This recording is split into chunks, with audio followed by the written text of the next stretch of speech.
Bonjour à tous, bienvenue à nouveau sur la chaîne Reset Info. Voyons comment réparer le lecteur d'empreintes défectueux du Motorola Moto G67.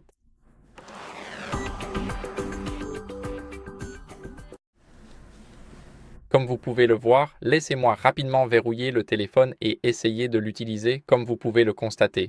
Il indique que l'empreinte digitale n'est pas reconnue.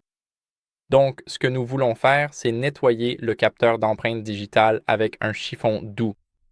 Bien sûr, vous pouvez utiliser un chiffon en microfibre pour cela. Ce que nous allons faire ici, c'est prendre le téléphone et nettoyer la partie inférieure comme ceci. Maintenant, il est bien propre et exempt de toute trace d'empreinte digitale. Ce que nous allons faire maintenant, c'est aller dans les paramètres pour réenregistrer l'empreinte digitale. Donc, nous allons cliquer sur Paramètres. Maintenant, ce que nous allons faire ici, c'est que nous sommes sur la page principale. Maintenant, depuis la page principale, tout ce que nous avons vraiment à faire, c'est d'aller plus loin. Et faites défiler vers le bas, désolé, jusqu'ici. Nous avons la sécurité et la confidentialité. Maintenant, ce que nous allons faire, c'est aller dans le déverrouillage de l'appareil.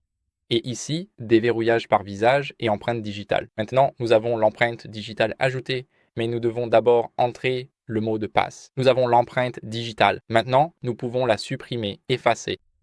Et maintenant, ce que nous allons faire, c'est cliquer à nouveau sur empreinte digitale. Cliquez sur configurer. Et nous devons trouver le capteur.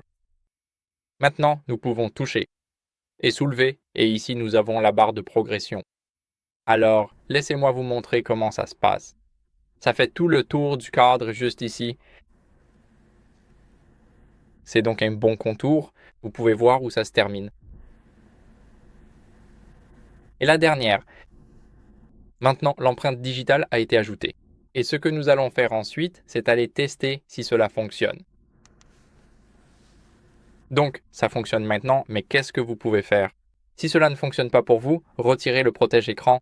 C'est très important, car si votre protège-écran est, disons, trop épais, alors bien sûr, il n'acceptera pas votre empreinte digitale, parce qu'il ne peut pas vraiment la lire, parce que le protège-écran est tout simplement trop épais, il y a trop de couches.